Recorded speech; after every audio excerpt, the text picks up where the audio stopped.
dahil sa katotohanan ng ipinapangaral ng Santa Iglesia Katolika na hindi maitanggi ng mga protestante sa lungatang aral at pahayag ng mga pastor.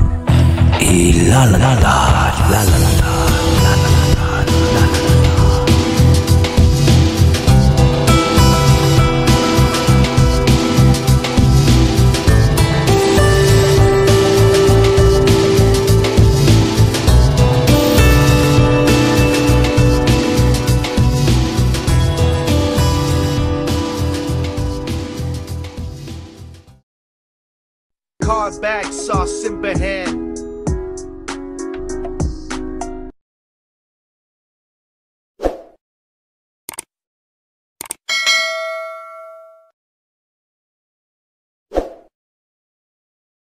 Yes, hello, good evening, bro. Go ahead, bro.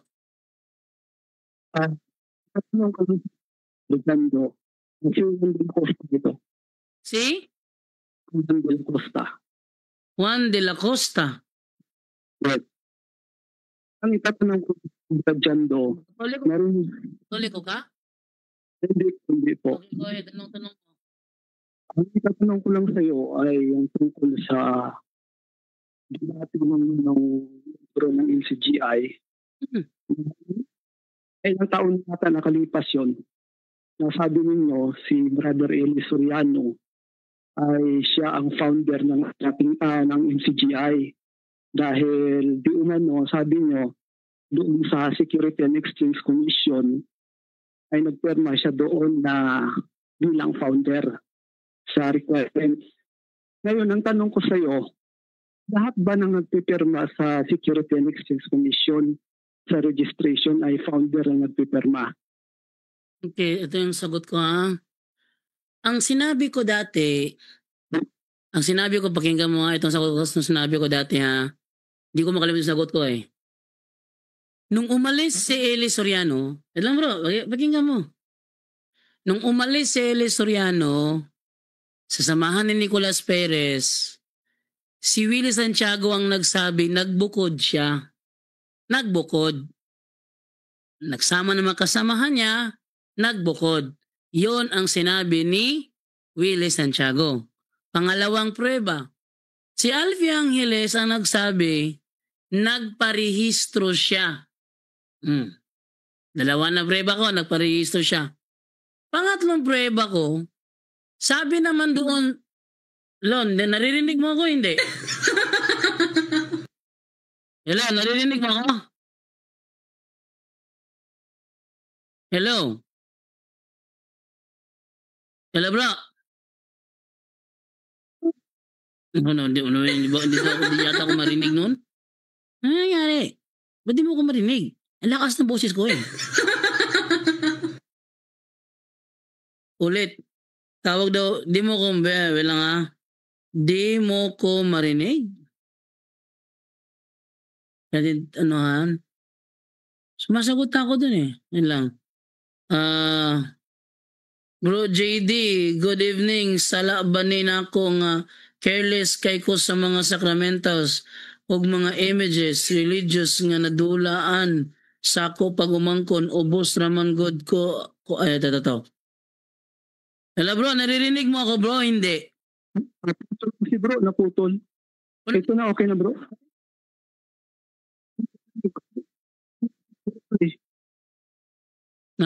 Naputol. Kasi hilo ko ng hilo, di ka na nagre-response. Okay, ulitin ko sagot ko ha. Hello, naririnig mo ulit ako, hindi na. Ayun. Ayan, naririnig mo ako. Okay. Okay. Ayun lang po yung tanong ko, yung lahat ba nung nag-register sa Security Exchange Commission ay founder ang nagpipirma? Yun na nga, sasagutin ko muna bro, isa-isahin ko muna bro ha. Kasi yung mga sagot kasi meron mga batayan yun eh.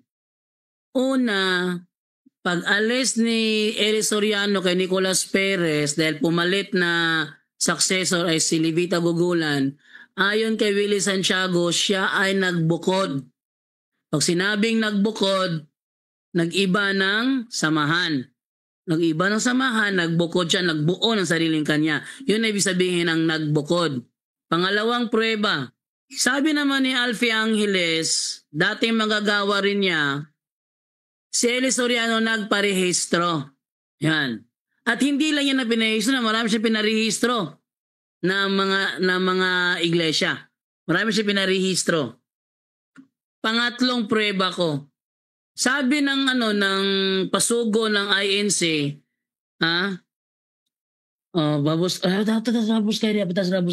ang sabi naman ng pasugo ng INC, it requires the founder's signature to be affixed therein. Para marehistro, kailangan pumirma ang founder.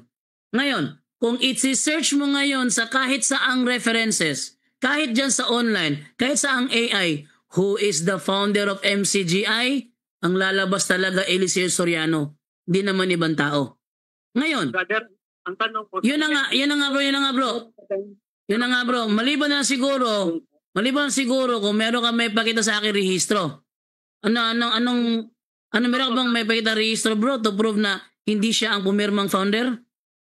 Meron ka bang naipakita na galing? Hindi. Ang sinabi ko nga lalabas kasinungalingan yan. hindi ka sinungalingan bro. Circumstantial evidence. Bro, wag mo ko sabayan. Ikaw mo ngayon. Wag mo ko sabayan. Sabi mo wag mo ko sabayan eh. Hindi mo ko kaya bro. Kung MCGI ka, hindi mo ko kaya, wag mo ko sabayan, sa salita pa ako. Sabi niya, ang ginamit ko nga mga prueba mga circumstantial evidence ang tawag doon bro, circumstantial evidence. Ang hinahanap mo kasi direct evidence, kawawa ka naman. Bro, hindi mo ako matatalo bro. Circumstantial evidence ang inilalabas ko ngayon. Ulitin ko ha. Una, ang nagsabi si Willie Santiago. Ang sabi ni Willie Santiago, nagbukod si Eli Soriano. Pangalawang prueba ko, sabi naman ni Alfie Angeles, nagparehistro siya, hindi lang isa, dalawa, tatlo, maraming iglesia. Narehistro niya. Pangatlong prueba ko, si Eli Soriano mismo ang nagsabi, sila ay iglesia ni YHWH. Pang-apat na prueba ko, sabi ng pasugo, it requires the founder's signature to be affixed therein. Therefore, pinarehistro siyang founder. Ngayon, to prove kung totoo bang sinasabi ko, i-search nyo ngayon sa Google nyo. I-search sa Google nyo. Sa inyong mga AI ninyo, Meta AI, ChatGPT, CC, ano ba mga AI ginagamit nyo? I-search nyo, sino ang founder ng MCGI? Ang lalabas na pangalan, Eliseo Soriano. Ngayon bro, kung tututulan mo ang stand ko, ikaw ang maglabas ng rehistro. Ibigay mo sa akin ngayon ang inyong registration number, i-search natin. Ano, kaya mo? Ikaw nga ang maglabas. Ay, hindi na kailangan ilabas. Hindi na kailangan ilabas. Ang tibay ng mga ebidensya ko eh. Una, lumabas siya kay Nicolas Perez. Pangalawa, sabi ni Alfie Angeles, nagparehistro siya. Pangatlo, sabi naman ng pasugo, it requires the founder's signature to be affixed therein. Pang-apat, inamin ni Soriano, sila ay iglesia ni YHWH. Panglima, sabi naman ng i-search sa Google ninyo, sino ang founder ng MCGI? Ang lalabas talaga Eli Soriano. So, hindi na kailangan ng direct evidence dahil napakaraming ebidensya sumusuporta. Ikaw ang kumukontra kasi ang ipinalilito kasi mo kasi pumirma siya as presiding minister. Diba yung tukoy mo? Hindi. Hindi ba? Kung hindi si Eli Soriano ang nagtatag ng samahang yan, sino? Brother, hello. Sino, bro? Kung hindi si Eli Soriano ang nagtatag ng samahang yan, sino? Si Cristo ang nagtatag. Si Kristo? How come si Kristo? Huwag mo kulukuhin. Sinabi ni Eli Soriano, hindi kayo ang tunay na iglesia. Tama o hindi? Sa is ng Epeso. Hindi. Bro. Wait lang na. Sagot ko. Bro, ang sabi ni Eli Soriano, hindi kayo ang true church. Tama ba o mali? O yun na hindi. O ngayon, ang tinatag ni Kristo, true church o hindi? True church. O ngayon, kung si Kristo ang nagtatag sa inyo, bakit kayo nasasabi na hindi kayo ang true church? Kasi nakatatag na yun eh. Umani. Nagtatag na pala ngayon yun. Ngayon, pag alis ni Eli Soriano kay Nicolas Perez, bro, pag alis ni Eli Soriano, bro, wait lang muna. Wait lang muna. Bro, pag alis ni Eli Soriano kay Nicolas Perez, saang lugar siya nagpunta para umanib sa iglesyang tunay? Kapatid na sa Biblia. Hindi. Hindi yung tanong ko. Ang tanong ko sa iyo, bro, nang umalis si Eli Soriano, sa kay Nicolas Perez, meron bang iglesyang pinuntahan si Soriano, doon siya nagpaanib? Meron ba? Wala? Kapatid, ang sabi sa Biblia. Hindi yan ang sinasabi. Bro, umiiwas ka eh. Matapos layasan ni Eli Soriano si Nicolas Perez, meron bang iglesia ang kanyang pinuntahan at doon siya nagpaanib? Meron na wala? Diyan doon, nakasulat sa Biblia. Hindi yan ang tanong ko. Bro, wag mo kong pinagloloko. Ang daming taong nanonood sa atin eh. Pinagloloko mo ko eh. Wala nga sa Biblia eh. Wala sa Biblia. Ilang taon ng MCGI ngayon, bro? Ilang taon na, bro?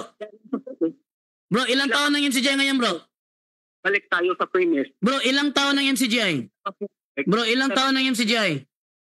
Bro, sagot bro. Ilang taon ng MCGI, bro? Ilang taon ng MCGI ngayon? Wala sa taon yan. Hindi ba totoo? Sige. Bro, before ni Eli Soriano, sino ang presiding minister ng iglesia nyo? Si Perez. Si Perez. Before ni Perez, sino ang presiding minister ninyo? Hindi ko na alam. Ay, ba't hindi mo alam? Wala kayong alam? Ang sabi sa Biblia. Sabi sa Biblia, pinagsasabi mo. Lulukuhin mo pa ako? Anong si Nicolas Perez? Huy, hindi siya successor ni Nicolas Perez, huy. Naglolo. Bro, wag mo akong pinagloloko. Hindi successor si Eli Soriano para iatas mo kay Nicolas Perez. Sino ang nagtalaga kay Eli Soriano para maging presiding minister? Sino? Gando, paikot-ikot lang yan. Sino? Bro, sino ang nagtalaga kay Eli Soriano para maging presiding minister? Sino? Gando, ilabas mo yung galing sa... Hindi. Sino nga? O sige. Saan sa Biblia mababasa na gagawin si Eli Soriano na presiding minister? Brother, ang sagot sa Biblia, kahit saang bansa. Hindi yan ang tanong eh. Bro, hindi ka sumasagot. Bro, nakikipagsubukan ka sa akin pero hindi ka sumasagot. Kung gusto mong makipagsubukan sa akin, bro, labanan mo ko man to man. Huwag kang iwas ng iwas. Tanong ha, sino ang nagtalaga kay Eli Soriano as presiding minister? Sino? Brother, ilabas mo yung galing sa seg. Hindi. Ilabas mo, bro. Sino ang nagtalaga kay Eli Soriano para maging presiding minister? At ilabas mo yung galing sa seg. Hindi ako kailangan maglabas, bro. Hindi ako kailangan maglabas. Sino? Sige, sabihin mo. Ano ang sec number niya para ilabas ko? Sige. Ilabas mo. Ipakita mo. Anong sec number niya? May sinend ako sa baby face. Bro Jando. Na lahat ng nagre-registro. Hindi, wait lang muna ha. Hindi ka sumasagot eh. Bro Jando, may binigay ako sa baby face natin patunay na kailangan ng founder sa SEC. O sige, kailangan ng founder Itanong mo sa sa SEC. kanya kung sinong pumirmang founder ngayon. Sige. Sige ha, wait lang muna Brother Angel ha. Tingnan ko yung ano mo sinend mo sa akin ha. Para ano natin siya eh, maprito ko tong taong to eh. Pipituin kita ngayon ha, wait lang. Okay. Eto bro, babasahin ko yung ano bro ha. Yung patakaran ng SEC bro ha. Babasahin ko yan ha. Babasahin ko patakaran ng Securities Exchange Commission ha. Foundation, ito muna, ito tayo sa ano. Sa accountability. Sabi dito ha, the founder's signature also serve as an act of accountability to the SEC as it confirms the information provided in the registration documents is true and accurate. Ngayon bro, dahil patakaran ng SEC na pumirma ang founder, sinong founder na pumirma? Nawala. Natakot. Natakot bigla. Wait lang. Baka tatawag muli yun. Tawag uli. Para ating ilantad, lulukuhin ba ako nito eh. Kuha ko lang agad yung tanong niyo eh. Kaya nga yung INC, hindi maamin na sila ay founded by Jesus Christ eh. Tumakbo siya, sabi ko may ebidensya. Sabi ko, Bro, ito bro. Bro, yan. Bro, ito ha, kinuha ko yung yung patakaran ng Securities Exchange Commission ha. Ang sabi dito, accountability. The founder's signature also serve as an act of accountability to the SEC, Securities Exchange Commission, as it confirms the information provided in the registration documents is true and accurate. Bro, sino pumirma sa inyo sa SEC, bro? As a founder. As a founder, sino? Founder lahat, hindi lahat founder eh. May babasahin din Bro, sabi dito bro, rule ng SEC, itong binabasa ko, rule to ng SEC, accountability. The founder's signature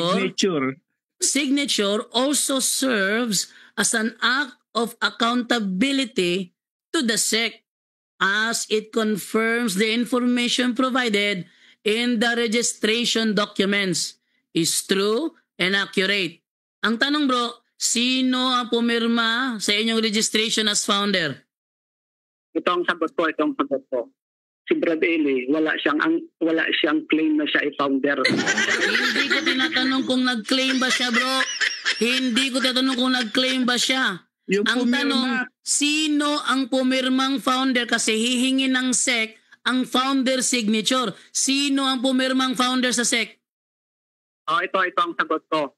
Si Brad Eli, pumirma siya as presiding minister. Hindi Nasaan ang ebidensya mo na pinirmahan niya presiding minister lang? Nasaan ang prueba mo? Dito. Pakita mo. Religious denomination. Hindi. Asan ang prueba mo, bro? Asan ang prueba mo? Hindi.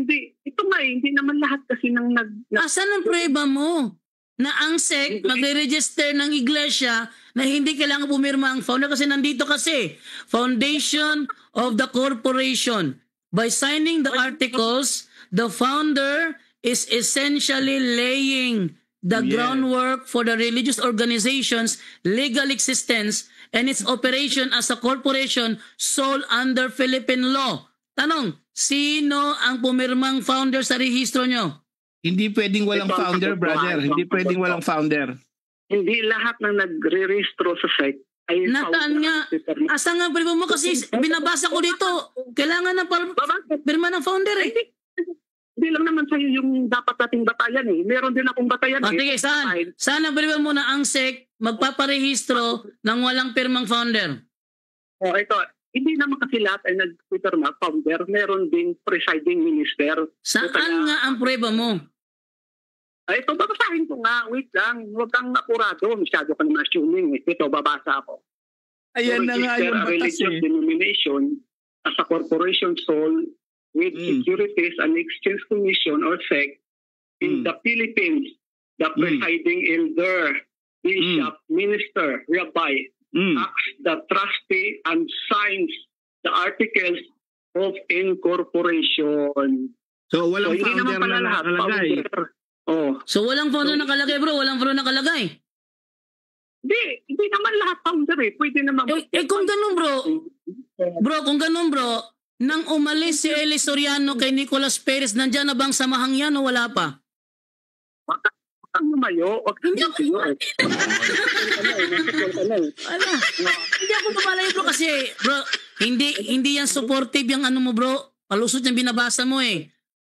Ang tanong ko kasi ngayon, nung umalis si Eli Soriano kay Nicolas Perez, sino ang bumuo ng samahang kinaaniban mo?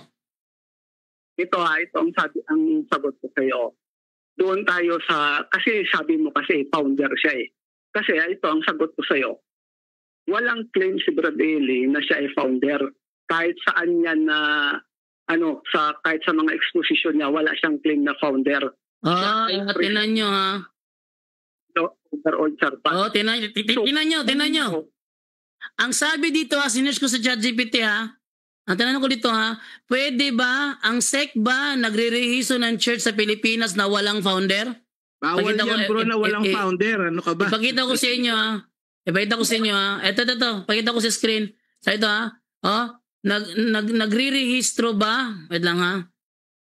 Ito. Nagre-rehistro ba ng church? Wait lang muna bro. Mahimik ka muna. Nagbabasa ako dito eh. Ang SEC ba nagre-rehistro ng church sa Pilipinas na walang founder? Magandang tanong yan tungkol sa SEC, Securities and Exchange Commission, registration ng churches sa Pilipinas. Paano gumagana sa batas? Kinakailangan ng incorporators or founders. Yung incorporators pala, minimum ng founders. Ayon sa Revised Corporation Code of the Philippines, RA 11232, para makapagrehiso ng non-stock corporation kung saan kabilang ang mga religious organizations o churches, kailangan ng minimum 5 incorporators. Kailangan pala ng 5 incorporators. Dati 5 to 15, ngayon flexible basta hindi bababa sa 5. Ang mga incorporators ang siyang nagtatayo. Pumipirma sa Articles of Incorporation at responsable sa pagkabuo ng legal na personalidad ng simbahan. Number 2, hindi pwedeng walang founder. Kahit ang simbahan ay nagsasabing si Kristo ang tunay na founder o theological claim, sa batas ng Pilipinas, kailangan pa rin may mga taong legal na magre-rehistro bilang incorporators or trustees. Ang SEC ay tumitingin sa legal founding members, hindi sa doctrinal founder. Number 3, pagkakaiba ng theological versus legal founder. Theological, maaaring sabihin ng simbahan na si Jesus ang founder. Pero sa legal, para sa gobyerno, ang mga incorporators ang founder sa dokumento dahil sila ang responsable sa pagrehistro at pamamahala. Sagot, hindi pwedeng magparehistro sa SEC ang isang church na literal na walang founder. Laging hahanapin ang incorporators o founding members bilang requirement ng batas. Ngayon, batas pala yan eh. Batas. RA 11232 ng Revised Corporation Code of the Philippines. Kailangan pumirma ang founder. Tanong, sinong founder na pumirma sa inyong rehistro? Ito ang sagot. Sabi dito, ni-research ko rin, sabi dito, no, not all religious group registering with the Securities and Exchange Commission require their founders to sign the Articles of Incorporation.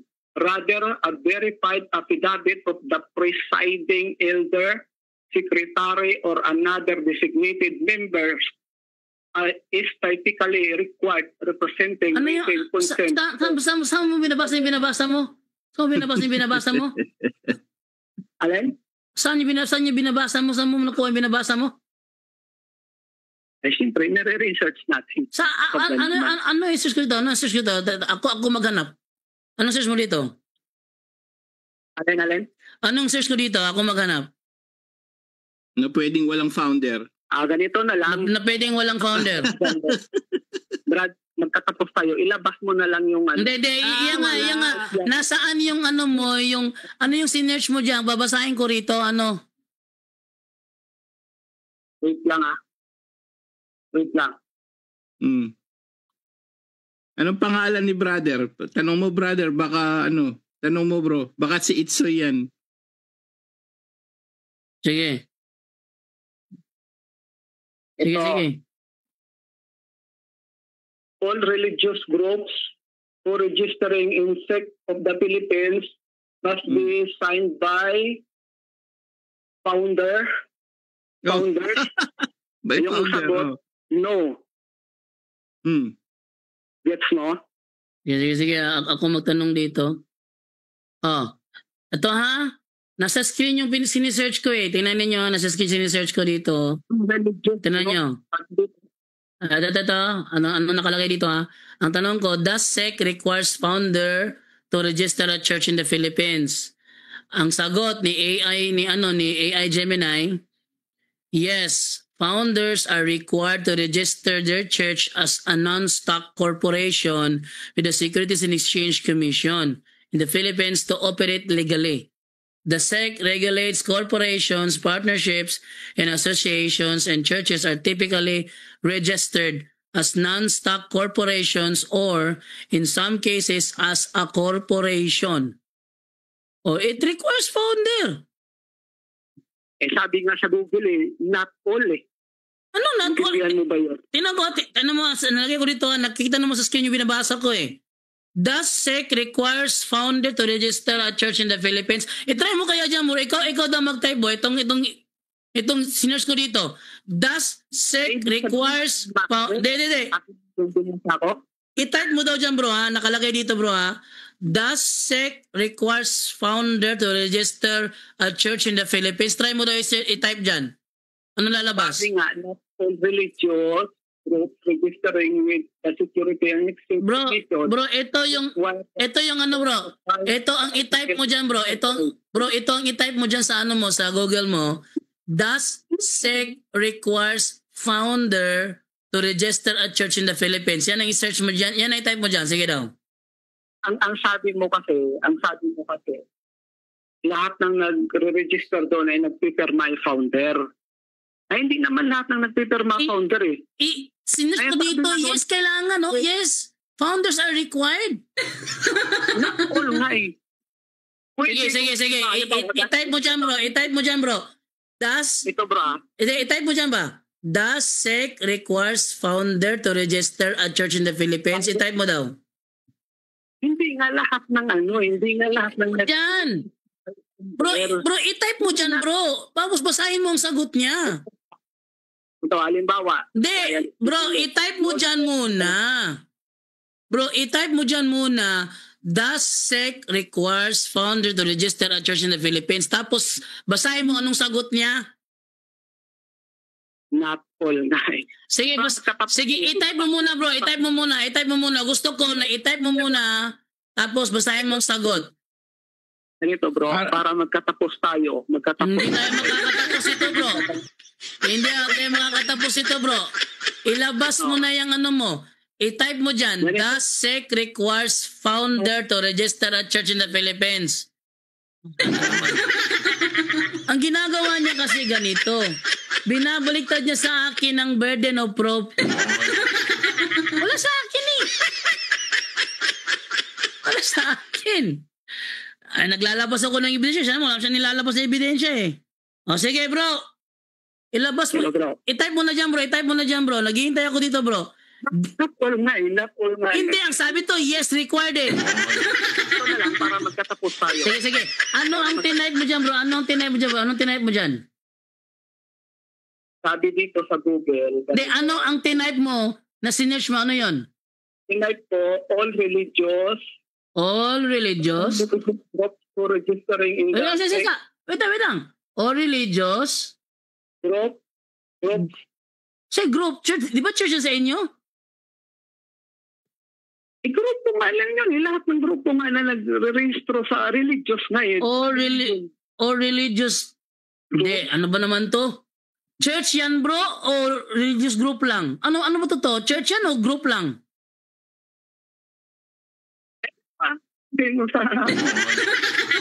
Ano yung sa inyo, bro? Bro, let us set this clear.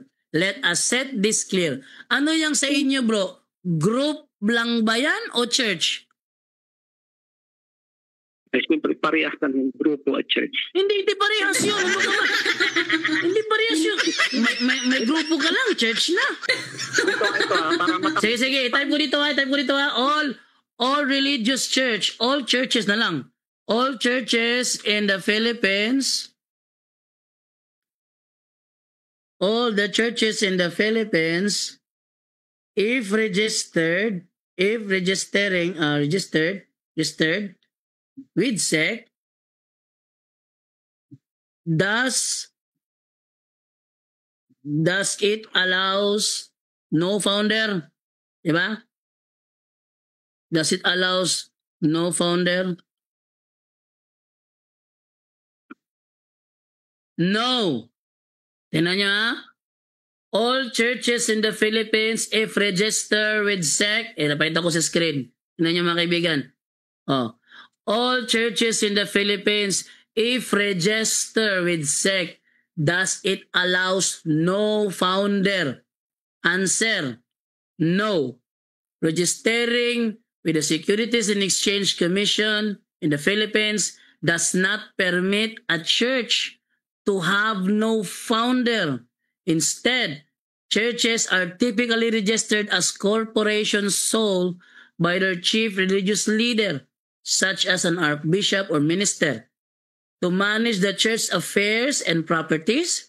Alternatively, groups can form a religious corporation with a number of members, but this is still require founders. Ano mo? Pinagloloko mo ko? Live pa? ilabas mo na lang yung galing sa Ito na nga ebidensya eh. May mga circumstantial evidence ako eh. Di mo kailangan ng hanapan pa ng kasi yung direct evidence bro, kayo makakapaglabas nun, hindi ako. Ang direct evidence na hinahanap mo, kayo ang makakapaglabas niyan, hindi ako. Kaya nga dito ako umiikot sa mga circumstantial evidence. Ngayon, kung gusto mong ilabas, ang direct evidence, nasa iyo na yan kasi kayo ang may-ari, hindi naman kami. Tawag na kalak yan eh. Kaya ilabas mo nga. Ito na nga ito na nga ebidensya no. Registering with the Securities and Exchange Commission in the Philippines does not permit a church to have no founder. Hindi naman lahat. Bro Jando. Yes, Brother Angel. Bro Jando, tanong mo siya, halimbawa ikaw nagtayo ng business, brother, kung nakikinig ka, nag-apply ka sa Security and Exchange Commission. Wala ang founder, ikaw ang magtatayo, pero nagbigay ka lang ng nag-assign ka lang. Tatanggapin ka ba? Palagay mo, tatanggapin ka ng SEC kung ikaw mismo magtatayo, ikaw may-ari, wala ka doon? Tatanggapin ka o hindi? Sagot bro, sagot. Pinag-uusapan natin dito yung nag-prepare. Yun na nga bro. Binasa na nga namin dito. Nasa live naman na binabasa namin nila. Naman kami, ikaw nakatago lang yung sayo eh. Ako binabasa naman sa yung ko eh. Pag nagtatayo ka ng business bro, hindi pwedeng yung walang may-ari na hindi ka pipirma kung hindi ka may-ari. Ano ka ba? Marunong ka ba sa mga legal basis sa gobyerno bro? Pwede ka ba magtayo ng business na kaya nga tinatanong ka namin bro, pwede ba naman magtayo ng business pero wala yung may-ari? Pupunta sa SEC, wala yung may-ari? I-interviewin siya kaya dun sa legal basis nandun lahat eh, yung sunod ko sa iyo bro eh. Wag mo kami palitawin ng kopya, kaya nga kami umiikot sa mga bro, kaya nga tumahimik ka muna bro. Tumahimik ka muna ha. Bro, tumahimik ka muna. Kaya nga kami umiikot sa circumstantial evidence kasi hindi kami ang pwede maglabas ng inyong rehistro. Kayo lang. Hindi, mali. May mga circumstantial evidence. Ano sabi mo? Hindi totoo. Ito na nga No. Ulitin natin basa ha. Tinan nyo ito. Sinungaling na ito ha. Bro, kaya ko ba nga ipinapatype sa iyo dyan eh. I-type mo dyan. All churches in the Philippines, bro. Bro, i-type mo dyan, bro. Bro, i-type mo dyan sa iyo. Bro. Wala. Ayaw sumagot eh. Ayaw mo sumagot. Wala. So wala siya, wala ayaw sumagot. Ayaw niya sumagot eh. Ayaw sumagot eh, nakakaano siya eh. So wag na natin pakinggan kasi tayo may mga ebidensya tayo. Ang paghanap ng ebidensya, hindi lang naman kailangan lahat direct evidence eh. Ha? Pag naghanap ng ebidensya, hindi dapat lahat idaan sa direct evidence. Kasi mayroong mga circumstantial evidence. Kaya nga ang ginawa ko, circumstantial evidence. Eh ang SEC na mismo nagsasabi, pag sinabing all churches in the Philippines, if basahin ko ulit ha, sabi to ha, all churches in the Philippines, if registered with SEC, does it allows no founder?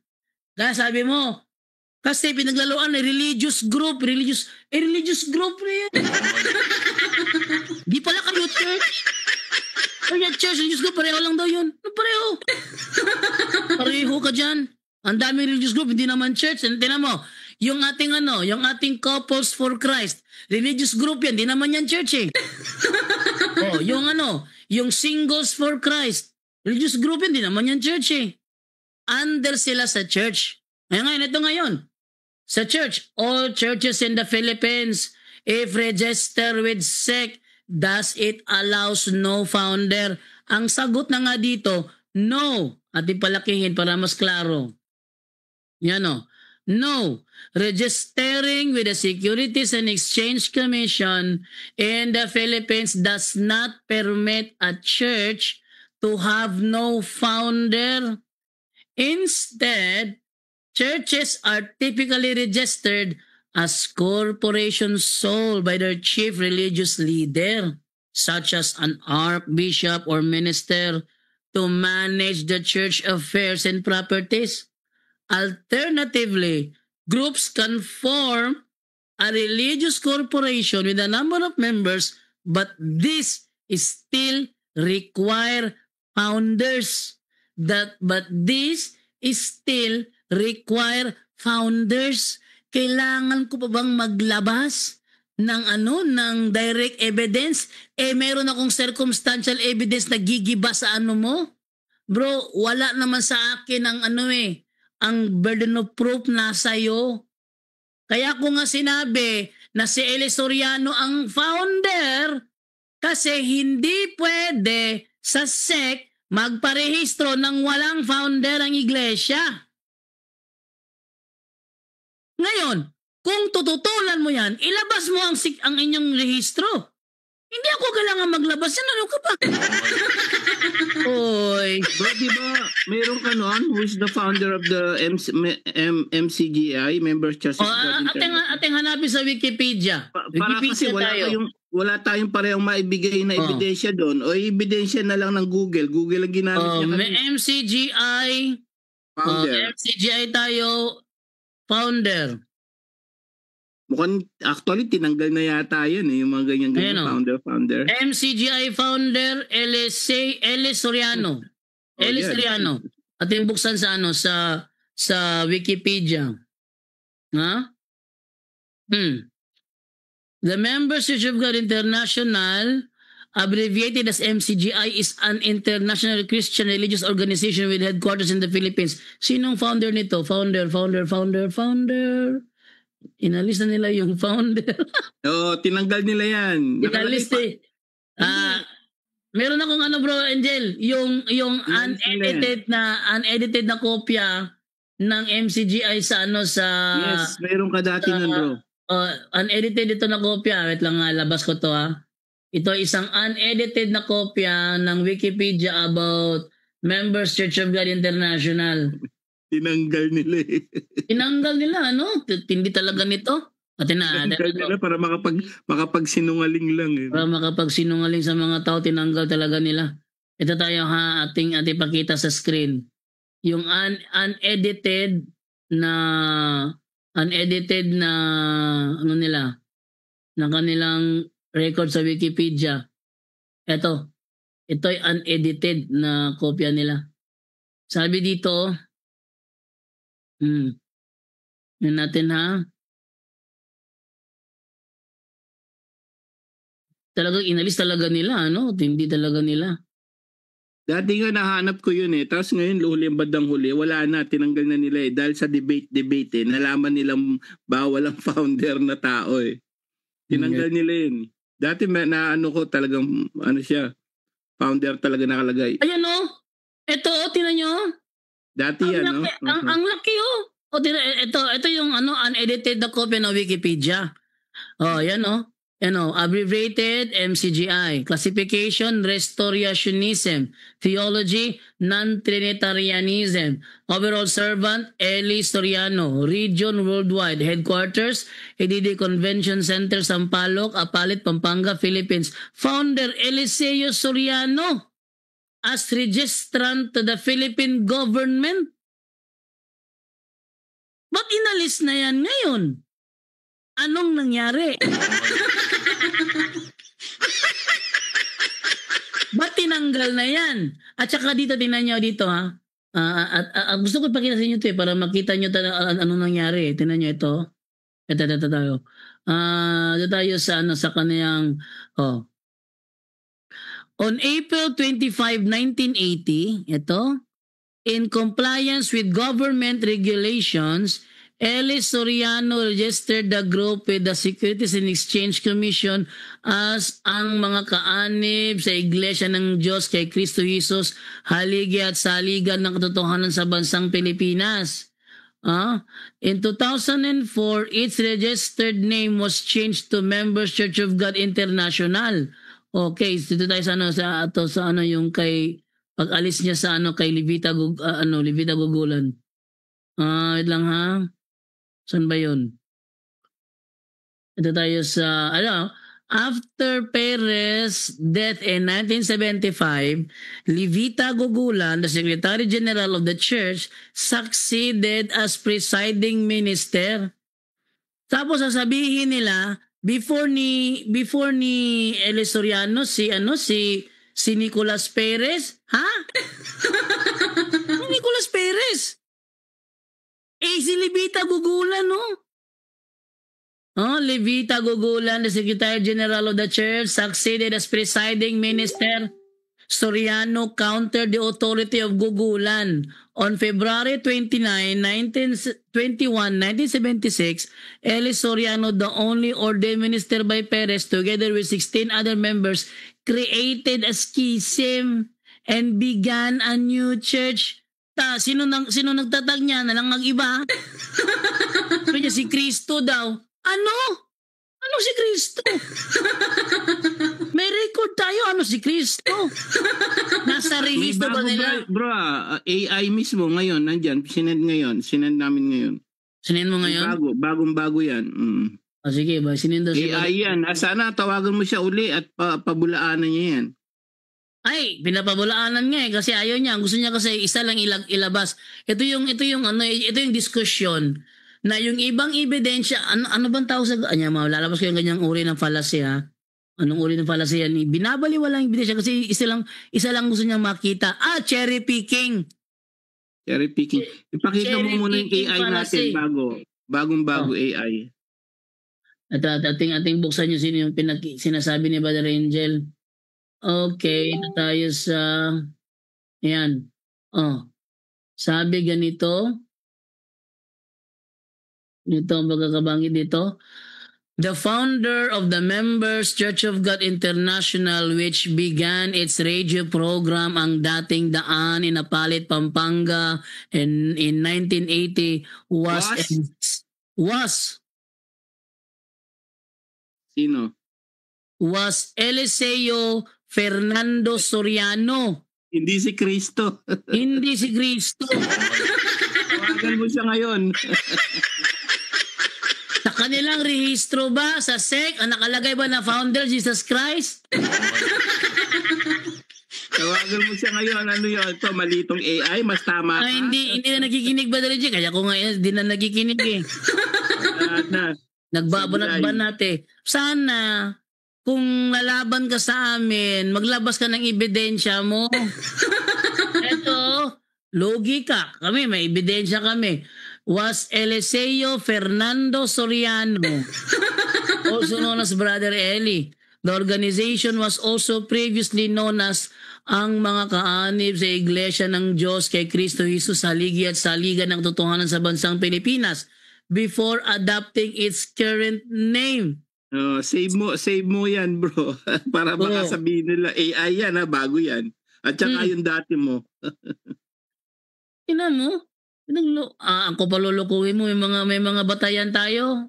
Tinan nyo, sa ating isang ebidensya dito, created a schism and began a new church organization called mga kaanib, Iglesia ng Diyos kay Kristo Jesus, Haligi at Saligan ng Katotohanan sa bansang Pilipinas, translated as Members Church of God in Christ Jesus, Pillar and Ground of Truth in the Philippine Nation, which was officially registered in 1977. 1977, si Jesus Christ daw ang founder, 1977.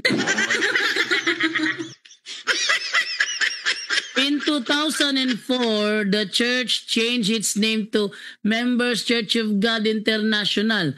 On January 7, 2006, the first live Bible exposition in the United States was held in Los Angeles, California. Sa madaling salita, 2004 pa sila naging Members Church of God International. But before that, ang kanilang samahan, Members Church of God, mga kaanib, Iglesia ng Diyos, kay Kristo Jesus, Saligan ng Katotohanan sa bansang Pilipinas, Incorporated. But before on that, ang kanilang samahan, ayon kay Soriano mismo, Iglesia ni YHWH.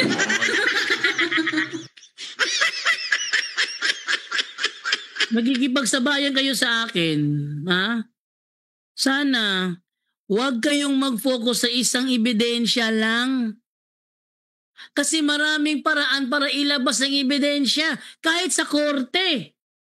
Hindi lang isang ebidensya ang pinagbabatayan. Ano ba naman to? Cherry picking pa siya. Cherry picking, namimili lang ng babasahin. Bistado ka na eh. Bro JD, good evening. Sala ba ni nako nga careless kay ko sa mga sacramentals o mga images religious nga nadulaan sa ko pag umangkon. Ubos ramanggod ko altar, makabot niya. Unta, bro JD, matubag ninyo. Tabangi ko bro, tungod sa ko pagka-careless, di na ko masirad-an, kwarto. Or lahi musulod, di na ko umalakba. Mukhang spiritual warfare to ah. Brother Romer, nandiyan ka Brother Romer? Brother Romer. Yes bro, yes bro. Bagay sagot dyan bro kasi ang ano ko dito, ang analysis ko sa kanyang text, hindi chat text. Kanyang text is parang infestation. Ano yung question? Ulitin ko ha. Bro JD, good evening. Kasalanan ko ba na careless ako sa mga sacramental at mga religious images ko na nalaruan ng aking pamangkin? Mababa lang kasi ang aking altar na naaabot niya. At sana bro JD, masagot ninyo ang tanong ko, tulungan nyo ko. Dahil sa aking pagiging careless, hindi ko na masirado yung kwarto. Or iba yung pumasok, hindi ko na siya malak. Okay, so sa ganyan na sitwasyon, una, dapat yung altar ninyo mataas na hindi abot ng mga pamangkin nyo o mga anak ninyo. Kasi kalimitan natin, yung mga images, mga sacramentals natin, baka maabot nila at saka mabasag. Pwera na lang kung malalakit, mabibigat. So hindi yun talaga masisira. So yung sinabi mo na tuloy, hindi mo na mabuksan ba yun, yung pintuan na sira, ganito, ganyan.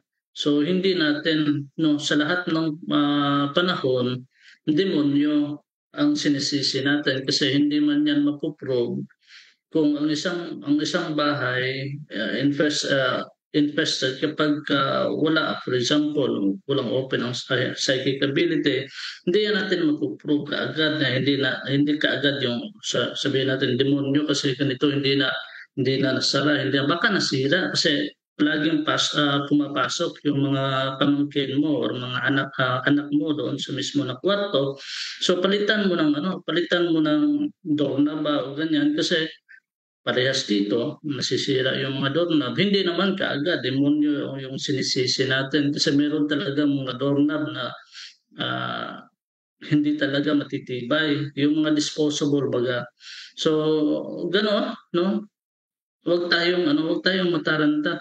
Kasi minsan yung utak natin, ginagamit din yan ng demonyo na akala natin naglalaruan tayo, pero ang totoo pa lang, may sira. So, magkikreate yan ng negative doon sa utak mo at tuloy sasakyan ng demonyo. So, maharas din tayo. No, kasi mawawala yung natin, yung faith natin ni Lord. Pag gano'n, kung puro takot na lang yung nasa utak natin. So, think positive. Kahit na, for example, meron infestation, huwag mataranta. Kasi mas lalong lumalakas yung presensya nila pagka natakot tayo. So yun ang pinaka gawin natin na dapat kalma lang. Huwag tayong matakot. Dapat silang matakot sa atin kasi bininyagan tayo ng simbahan . So yun, hindi natin kaagad na isisi sa demonyo. Kasi meron tayo, kaya nga kahit na sa yung sa physical illness, yung mga illnesses natin, meron tayong natural at meron tayong preternatural. So, hindi natin mapuprove kung preternatural yung sakit natin as long as hindi tayo naka-diagnostic prayer. Kasi pagka nag-prayer tayo ng deliverance, nandun pa rin yung sakit natin. So, kailangan natin ng doktor. So, yun ang ibig sabihin niya na hindi kaagad na mag-conclude tayo na ay demonyo talaga ang dahilan nito. Pwera lang kung yung infestation. For example, haunted na yung bahay mo, yung may nagluluto na pagising mo sa umaga na ikaw lang naman mag-isa. Nakahanda na yung mga plato doon sa mesa mo na ikaw lang naman isa. Ayun, magpuprove ka talaga na mayroon talagang demonyo. No? Tapos may naghuhugas doon sa lababo mo. So magpuprove mo talaga yung mga haunted na . So sa mga ganyan, huwag kayong matakot.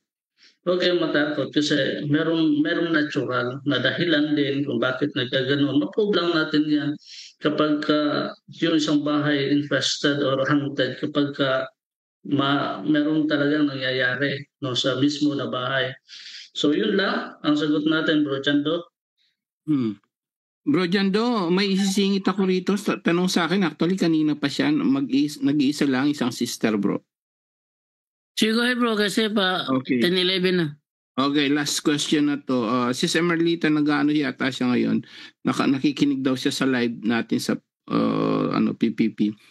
Sabi niya, bro, tama po ba yung ginawa ko ng kaibigan ko na ang host na nakita niya, yung holy host, no, yung isang yung banal na Eucharistia na nakita niya, pinulot niya kanya sinubo. Sabi ko sa kanya, sabi ni sister, dapat ibigay mo yan sa pare o sa mga lay minister para i-dissolve sa water. Sabi sa kanila, isubo daw nila pag nakakita ng host na nahulog.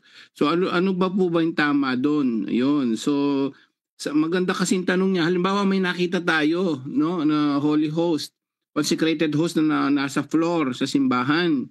Ano ba turo ng simbahan yan? No, hindi naman galing sa iyo, nakita mo lang. So sa lahat po na nakikinig, ito po yung sagot ng simbahan yan.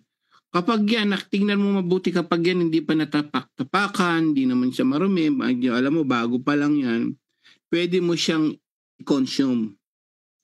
Ayan, Sis Emerlita, pwede po yung ginawa niya, isinubo niya. Ngayon, with reverence yan, with paggalang, isubo, pwede yung isubo yan sa, kung makita nyo ano pa siya, hindi pa soiled, hindi pa trampled, o hindi pa natapakan, pwede pong isubo. Ngayon, pag medyo alam mo na, medyo marumi na, doon pa lang papasok yung ipakibigay mo with reverence doon sa lay minister, o kaya pakibigay po kay Father. Yun, i-dissolve nila sa tubig yun, hanggang sa matunaw yon, yun iyaano nila sa tinatawag na sakrarium, yung ibubuhos nila yon doon sa special na parang lababo ba, doon sa sacristy.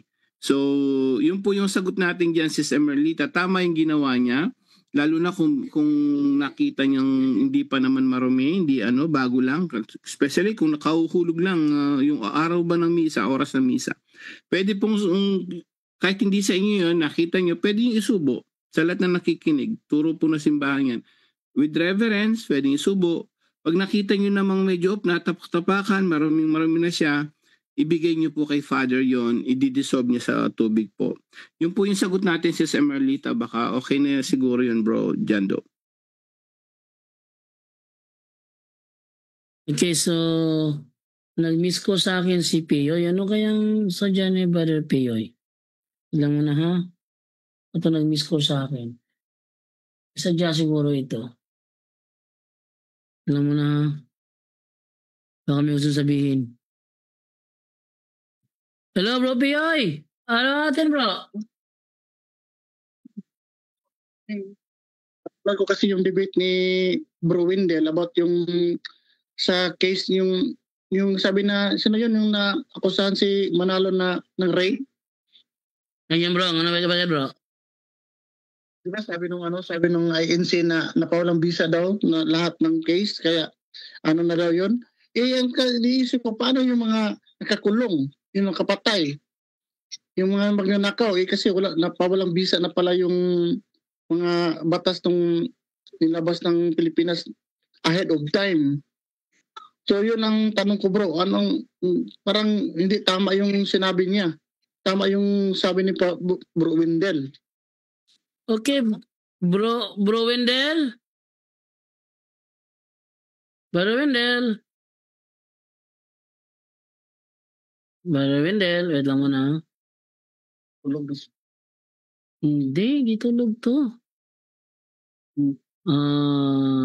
Brother Wendell. Naka-live si Brother Wendell ngayon eh. Sige na, nakikita ko yung screen Brother Wendell. Brother Wendell. Baka busy bro. Yun yung anak ko, bro, kasi naisip ko, Bro eh, tatanong na yan eh. yun lang kasi meron ako sang-ayon doon na nung nag-take over yung mga Amerikano sa Pilipinas na sinabi na pinawalang visa lahat ng batas, sabi ini-insist niya na nasali daw yung yung case ni Manalo na parang parang sinabi rin niya lahat ng mga cases na mga tao na nakakulong that time na parang visa rin nakalaya lahat. Brajendo?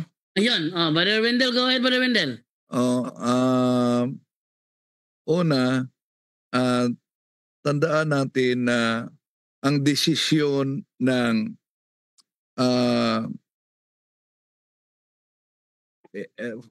desisyon sa Court of Appeals, final yan. No? At hindi totoo din ang sinabi na pinawalang visa. Bakit? Kung tingnan ang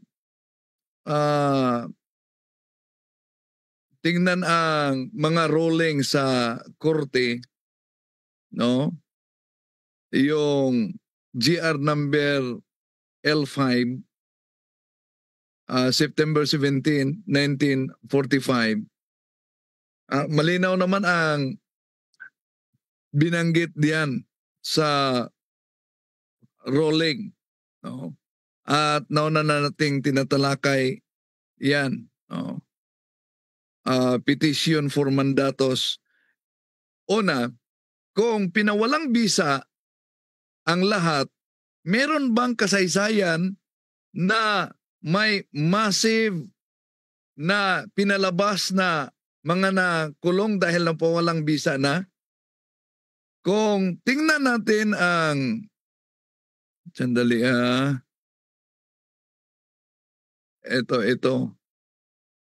ito na bahagi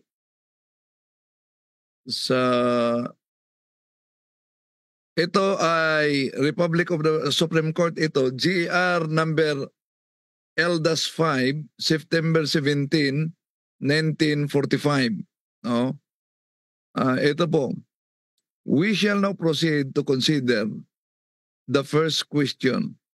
That is, whether or under the rules of international law, the judicial acts and proceedings of the courts established in the Philippines under the Philippine Executive Commission and Republic of the Philippines were good and valid and remain good and valid even after the liberation or reoccupation of the Philippines by the United States and Filipino forces. So nasa ruling na yan sa Korte Suprema mismo. Ang punto diyan, una, alin ang mas mabisa? Yun bang ipinalabas nila na umatras daw pero dumaan sa korte o yung desisyon ng Court of Appeals? Natural. Ang desisyon mismo ng Court of Appeals. Yun po, Brajendo. Okay. Bro, Pioy? Sabi na ako bro, tama yan. Hindi lang niya naintindihan yung sabi na, yung binasa niya kasi na yung pangsamantala kinansil yung mga processes. Ang ibig sabihin yung future na darating na mga hindi mo na-apply yung batas ng Pilipinas. Hindi kasali yung mga yung explanation ni Bro Wendell na desisyonan na. Tama yun. Wala naman sa history na nagkaroon ng massive na binalaya yung mga nagkasala dahil sa batas na yun. Kung susundan natin yung the way siya na pagkaintindi niya sa batas na nilabas ng mga Amerikano. Anyway, yun lang. Salamat bro. Okay, thank you sa iyo, Brother Pioy. Yan, okay. So, huling mensahe to sa Bro tayo. JD. Oy, Bro Vicente, go ahead. Pwede isa lang tanong to, saglit lang to sagutin siguro. Sige, May tanong dito kasi na galing kay Sis Melanie Hernandez. Sabi niya, ask ko lang po, paano po yung mga nagpakamatay? Iba po mabindisyonan yun ng simbahan? Kay Bro Angel siguro po. Bro Angel. Okay, actually bago lang po 'yan, no? Bago lang na yan, yung batas na simbahan 'yan. Hindi na natin ibibigay yung mga diyan. Ang turo na simbahan 'yan, pwede na po ngayon. Dati hindi eh. Kasi na-realize po, na simbahan yung pinag-aralan, hindi kasi lahat na napagpapakamatay yung kasalanan yun na pwede natin sabihin, okay, kasi thou shall not kill, di ba? And then you kill yourself. Kasi kinukonsider na rin nila yung tinatawag na mental illness. Minsan nagpapakamatay yung tao because of yung may mental problem. Di ba? Usually nagpapakamatay, ganun. Pero mayroon din nagpapakamatay na matino naman, matino siya, pinatay niya sarili niya, which is lalo alam niyang mortal sin yun, kasalanan yun. So, hindi pwede yun. But ngayon, kinukonsider na po yun. Tinatanggap na ba yung mga suicidal na death sa simbahan? Yes po. Ngayong panahon na to, okay na yan, natanggap na. Dati mga siguro, mga 90s pa lang siguro yan, dineklara na simbahan na lahat ng mga suicidal death natanggapin na rin sa simbahan, kapatid. Ngayon pwede na po yan sa buong mundo. Lahat na nag-suicide, pwede na rin pong tanggapin. Ang hindi pwedeng tanggapin, tandaan natin, mga protestante, kaya lang nalulusot yon. Mga protestante, ecclesiastical funeral, bawal sila dahil una-una, hindi sila naniniwala nung namatay sila. Hindi sila naniniwala sa simbahang katoliko So, kaya hindi tinatanggap yan. Hindi sila naniniwala sa blessings ni Father. So, yun ang mga bawal. Pag nalaman ng pare na protestante yan, bawal doon. Pero yung mga nagpakamatay, ngayon pong panahon na to, tanggap na po yan sa buong mundo. Pwede pa rin siyang pasok sa simbahan at basbasan ng pare. Bro Vicente. Okay bro, maraming salamat po. Yun lang po. Okay. So, maraming salamat sa iyo, Brother Vicente. So, huling mensahe, pasalamat na tayo. Pagkatapos, may si Itso yata yung tumawag sa iyo, lagay ang pangalan niya ngayon Rebolto, si Rebolto. Bakit kayo wala kayong basta't MCGI, sabi niya kay Kristo yan. So sabi niya rito, bakit hindi nakarehistro yung Catholic Church sa rehistro natin sa SEC natin sa Pilipinas. Okay, sa susunod na yan, bro, wala na oras. Eto, atin na lang ibigay. Saglit lang to eh. Saglit lang naman, Rebolto ayan po. Saglit, eto. The Law on Partnership and Private Corporations by Attorney Hector S. De Leon, page 532. The Roman Catholic Church is not registered like other religious societies or churches in the Philippines because it has been recognized as a juridical person since time immemorial. Yan ang reason. Paliwanag natin. Ano ba yung paliwanag dyan. Ano ba yung juridical person? Ang tandaan po natin, tingnan mo kung talagang bawal yan, illegal yan dahil hindi nakarehistro, kapatid, na Rebolto, dapat yan, noon pa yan, pinasara na. Bakit tanggap siya? Hindi naman nakarehistro, di ba? Yan ang tinatawag na juridical person. Pag sinabi mong juridical person, kapatid, yan ang mga organization, ng mga non-profit organization, na tanggap kahit hindi ka nakarehistro. May ganun na batas sa atin sa batas ng Pilipinas. Kahit saan may ganun. Pag sinabi mo katulad ng mga non-profit organization group, di ba? Pwede kayong lahat. Non-profit organization kayo, mag-ano kayo ng charity works, mag-perform kayo sa buong Pilipinas, hindi yun nakarehistro. Pero tanggap ba ng gobyerno? Yes. Ang tawag dyan, juridical person. No, hindi mo kailangan i-rehistro, but tanggap sila ng simbahan since the memorial nga, noon pa yan. Itanggap yan ng gobyerno at alam naman kasi nila na founders Jesus Christ, hindi makakapirma si Jesus, nasa langit na nga eh. No? So, kinonsider siya as a juridical person. Mga organization, mga non-profit organization that allowed by the law in the Philippines as a juridical person, kapatid. Yun po, kapatid, Bro Jando.